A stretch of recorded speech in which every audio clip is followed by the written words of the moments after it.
જીવાત્માની સંસાર છે એ સરોવર છે, ગજેન્દ્ર છે એ જીવાત્મા છે અને કાળ છે એ મગર છે. સંસાર સરોવરની અંદર મનુષ્ય જ્યારે ક્રીડા કરે, જીવનની અંદર જ્યારે જીવન વ્યતીત કરતો હોય ત્યારે કાળ એને પકડી લે છે. એક સરોવર હતું, સરોવરની અંદર ગજેન્દ્ર નામનો એક હાથી જળ ક્રીડા કરી રહ્યો હતો પોતાના પરિવાર સાથે.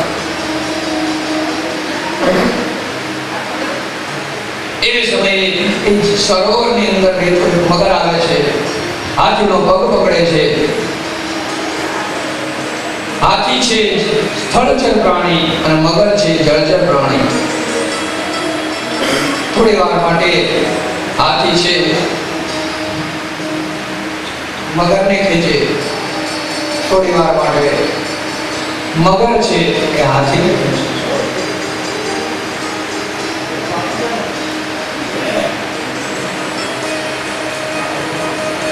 આઠ દિવસ સુધી આ પ્રમાણે એકબીજા વચ્ચે ખેંચતાણ ચાલી, એકબીજાને પરાસ્ત કરી શકતા નથી.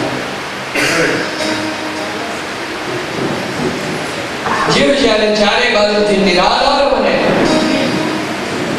ખૂબ જ મુશ્કેલીઓ આવે, ચારે બાજુથી દુઃખ પડવા માંડે એટલે પરમાત્મા યાદ આવી જાય. પ્રભુને શરણે જાય છે, પરમાત્માને પુકાર કરે છે, હે વાલા, હે નિરાધારના આધાર, હવે તમે પધારો, પધારો, પધારો, પધારો, પધારો.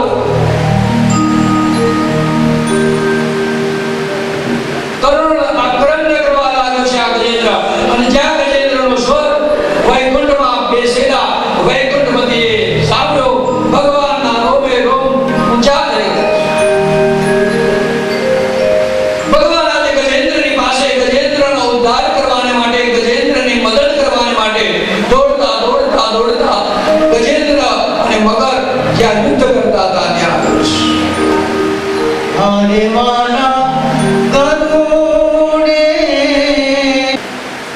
ગજેન્દ્રનો ઉદ્ધાર કરવા માટે પરમાત્મા એને ત્યાં પધાર્યા. આપણે દેવમંદિરમાં દર્શન કરવાને માટે જઈએ ત્યારે પરમાત્મા માટે કંઈક ને કંઈક વસ્તુ લેતા જઈએ. આજે પણ ભગવાન જ્યારે ગરુડ ઉપર બેસીને આવ્યા, ગજેન્દ્ર પાસે કંઈ હતું જ નહીં.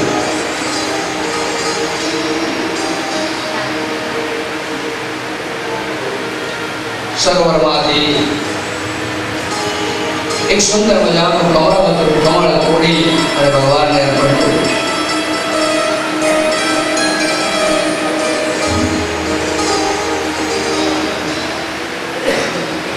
પ્રેમથી કમળનું પુષ્પ ભગવાને સ્વીકાર્યું.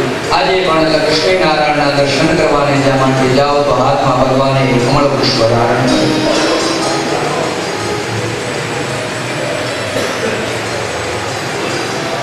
સુદર્શન ચક્રથી કાળ રૂપી મગરને મારી ગજેન્દ્રનો ઉદ્ધાર કર્યો છે.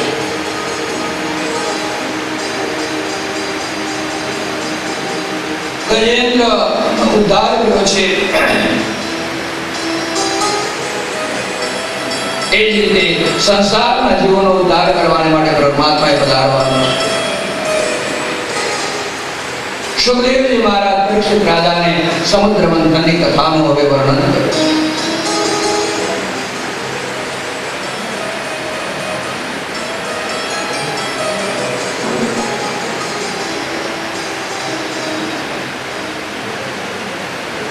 એક સમયે ઇન્દ્રાસન પર બિરાજમાન હતા. દુર્વાસા મુનિને ત્યાં પધાર્યા. દુર્વાસા મુનિએ સુંદર મજાના પુષ્પની માળા ઇન્દ્રને અર્પણ કરી.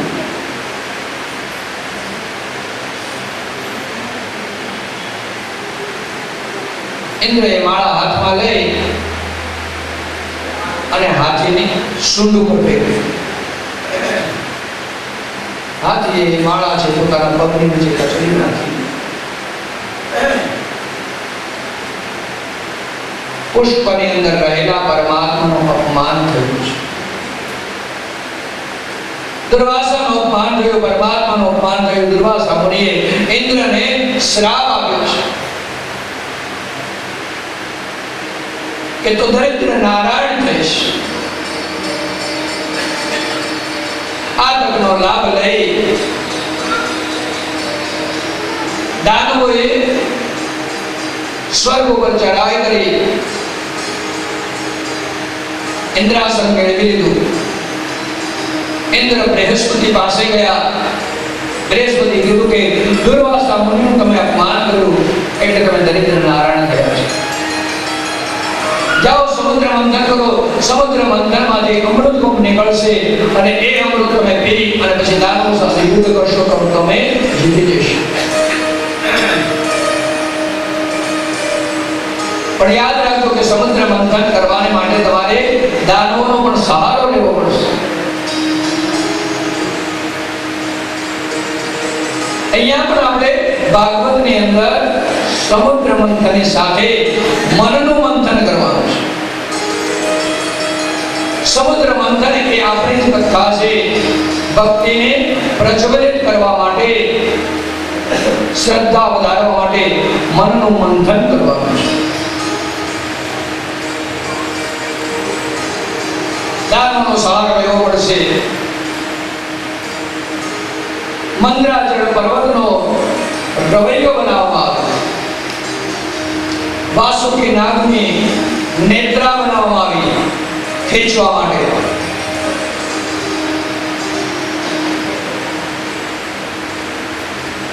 પહેલાના બહેનો ઘરે છાશ બનાવતા, માખણ બનાવતા,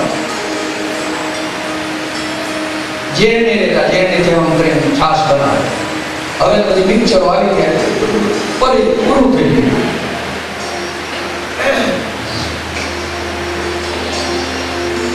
દહીં છે, દહીંને શિયાળાનો સમય હોય એટલે એની અંદર ગરમ પાણી નાખવું પડે. કેમ તો માખણ જલ્દી બહાર આવે.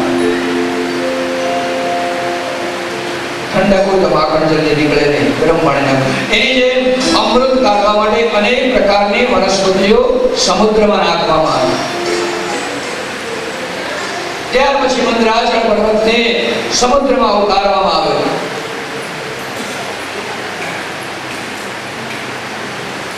મંદરાચળ પર્વત ડૂબવા લાગ્યો. એ વખતે દેવોએ ભગવાનને સ્તુતિ કરી છે કે મંદરાચળને આધાર આપો, આધાર આપો, આધાર આપો.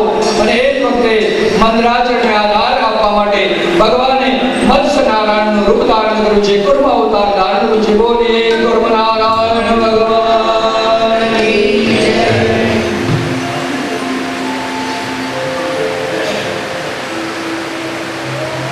મંદરાચળને આધાર આપ્યો. ભગવાન કુર્મ એટલે કે કાચબાના રૂપ લઈ અને મંદરાચળ પર્વત ઉપર સ્થિર થયા છે.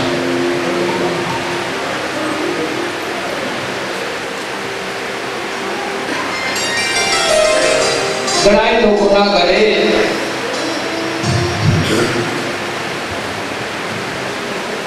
શ્રીયંત્રની પૂજા કરવામાં આવે છે. ઘણા બધાના ઘરે શ્રીયંત્રો હશે. એમાં એક શ્રીયંત્ર આવે છે, મેરુ પુષ્પ શ્રીયંત્ર. આમ હોય શ્રીયંત્ર, ત્રિકોણાકારનું શ્રીયંત્ર હોય એને મેરુ પુષ્પ શ્રીયંત્ર કહેવાય. એ મેરુ પુષ્પ શ્રીયંત્ર શું છે તો કે સમુદ્ર મંથન વખતે જ્યાં મંદરાચળ પર્વત છે ને, એ મંદરાચળ પર્વત જ છે શ્રીયંત્રનું સ્વરૂપ. અને એનું મંથન કરી અને કુર્મને ઢાલ ઉપર એને બેસાડવામાં આવે છે. અને જ્યારે સમુદ્ર મંથન થયું ત્યારે લક્ષ્મીજીનું પ્રાગટ્ય થયું ને, એટલે આપણે શ્રીયંત્રની પૂજા કરી છે.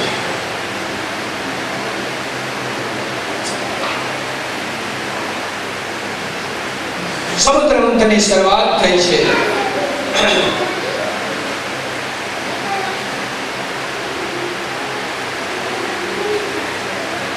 આ જીવ છે એ પણ મંત્રાચળ પર્વત છે,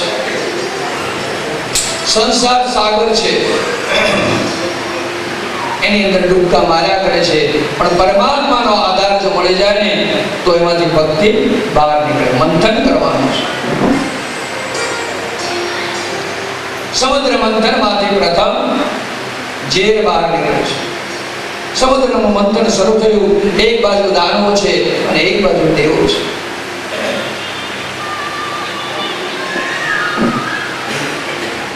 પ્રતિકૂળ સંજોગોમાં અનુકૂળ બને ને એનું નામ દેવ.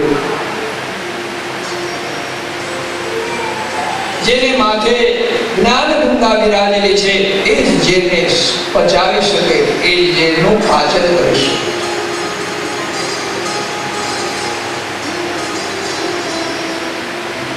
સમુદ્રનું મંથન શરૂ થયું. એક બાજુ દેવો છે, એક બાજુ દાનવો છે. સૌ પ્રથમ હળાહળ ઝેર બહાર નીકળ્યું છે. સત્કાર્યો કરો ને એટલે તમારા શરીરની અંદર પુણ્યનો પ્રવેશ થાય. પુણ્યનો પ્રવેશ થાય એટલે પાપને બહાર નીકળવું પડે. અને પાપ જો બહાર નીકળે એટલે એક સાથે તમારા જીવનની અંદર દુઃખો આવવા, કરેલા જે પાપ છે ભોગવવા પડે ને એટલે દુઃખો આવવા માંડે. એ દુઃખ જ્યારે પૂરા થઈ જાય ત્યારે સુખના દાડા શરૂ થાય છે.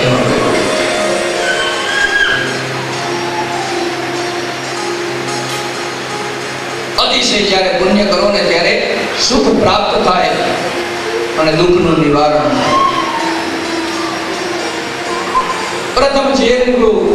બધા દોડતા દોડતા વિષ્ણુ ભગવાન પાસે ગયા. વિષ્ણુ ભગવાને કીધું કે આપણું કામ નથી, આ તો દેવાધિદેવ મહાદેવનું કામ છે, આનું નિવારણ આપણી પાસે નથી. દોડતા દોડતા બધા મહાદેવજી પાસે આવ્યા, શિવજી પાસે આવ્યા. બે હાથ જોડીને શિવજીને પ્રાર્થના કરી કે હે પ્રભુ, હે નાથ, હવે બચાવો આમાંથી.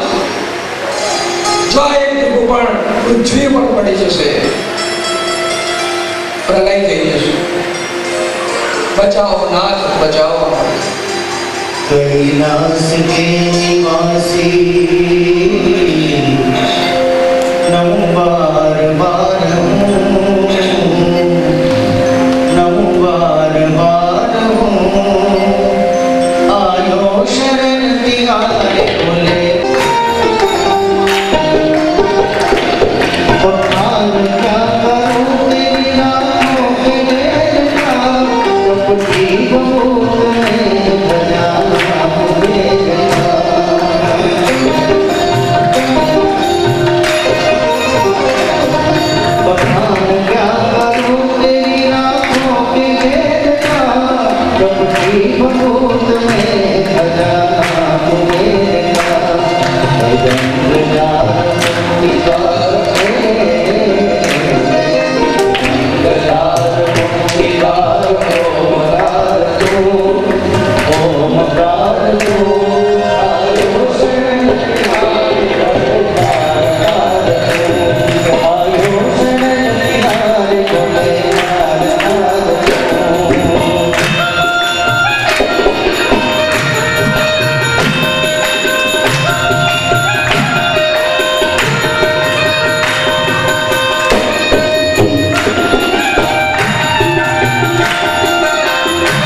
शरण तिहारे बोले कार कार आयो शरण तिहारे बोले कार कार विलास के विलासी नमोकार माधव नमोकार माधव आयो शरण तिहारे बोले कार कार आयो शरण तिहारे बोले कार कार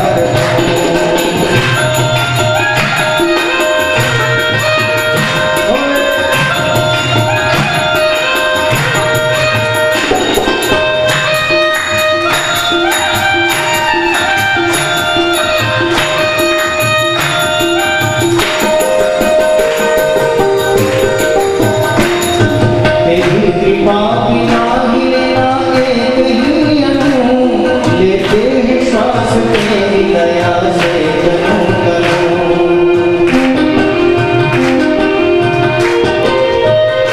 तेरी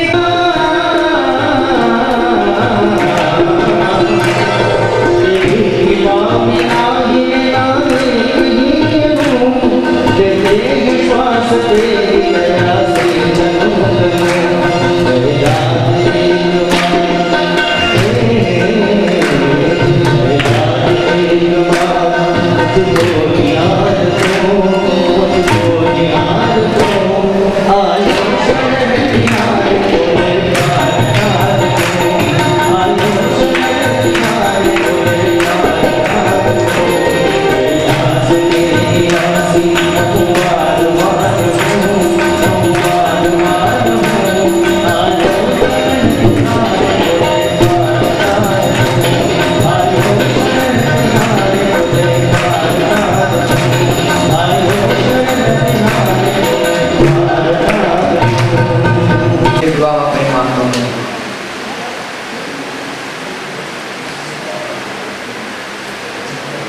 શિવજીએ જે કીધું પણ પેટમાં ઉતાર્યું નથી, ગળામાં રાખવાનું છે.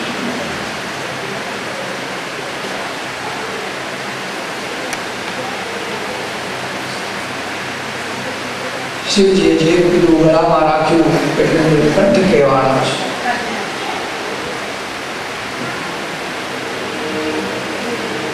ફરી પાછું સમુદ્રમાં મંથન થયું, અનેક પ્રકારના દ્રવ્યો બહાર નીકળ્યા. લક્ષ્મીજી નીકળ્યા, ધન્વંતરી નારાયણ અમૃત કુંભ લઈને બહાર આવ્યા છે.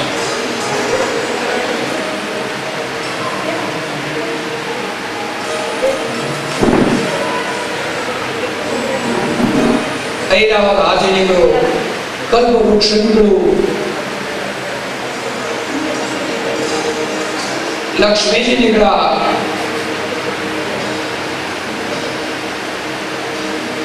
અને અંતમાં ધન્વંતરી નારાયણ છે અમૃત કુંભ લઈને બહાર આવ્યા છે.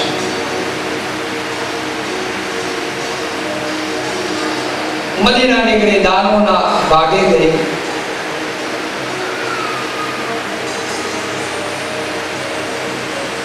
અને અંતની અંદર જ્યારે સાક્ષાત ધન્વંતરી નારાયણ છે અમૃત કુંભ લઈને બહાર આવ્યા, અને જ્યાં અમૃત કુંભ લઈને બહાર આવ્યા તેઓએ અમૃતનો ઘડો હતો એ હાથમાંથી છૂટી લીધો છે.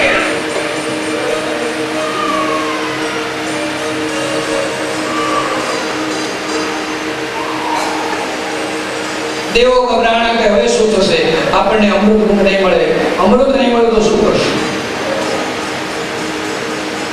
ભગવાને મોહિની રૂપ ધારણ કર્યું. મોહિની રૂપ ધારણ કરી દૈત્યોની પાસે ગયા. દૈત્યોને કહે છે કે આ ઉપરનું પાતળું પાતળું અમૃત છે ને એ આપણે દેવોને આપી દઈએ, અને નીચેનું રબડી જેવું છે ઘટ અમૃત છે હું તમને આપીશ.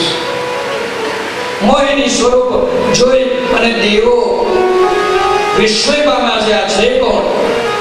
દાનવો તો મોહાદ થઈ ગયેલા. દાનવોને એમ કે આ સ્ત્રી આપણને મળી જશે, અમૃત પણ આપણને મળી જશે, આપણે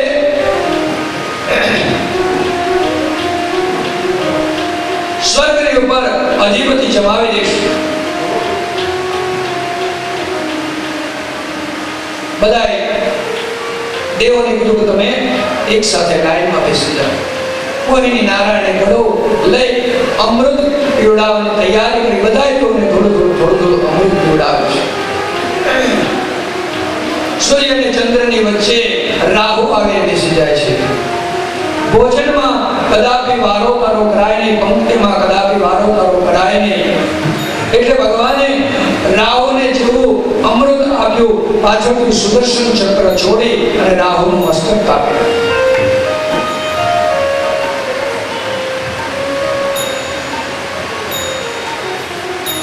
રાહુ નામના દૈત્યનો સંહાર કર્યો. દાનવો બધા ગભરાણા, બૂમો પાડવા લાગ્યા, આ વિષ્ણુ છે, સાડી પહેરીને આપણને છેતરવા આવ્યો છે, મારો મારો મારો મારો. એ સમયે હાથમાં જે ઘડો હતો એમાં બધું જ અમૃત છે દેવોને પીવડાવી દીધું અને ખાલી ઘડો દાનવોની આગળ પછાડ્યો. ફરી પાછું યુદ્ધ શરૂ થયું. અમૃત પીધેલું હોવાથી ઇન્દ્રનો વિજય થયો. ઇન્દ્રાસન પાછું મળ્યું છે. અને જેવું ઇન્દ્રાસન પાછું મળ્યું, દાનવો પાછા પૃથ્વી ઉપર આવી ગયા. દાનવો બધા શુક્રાચાર્યને શરણે ગયા.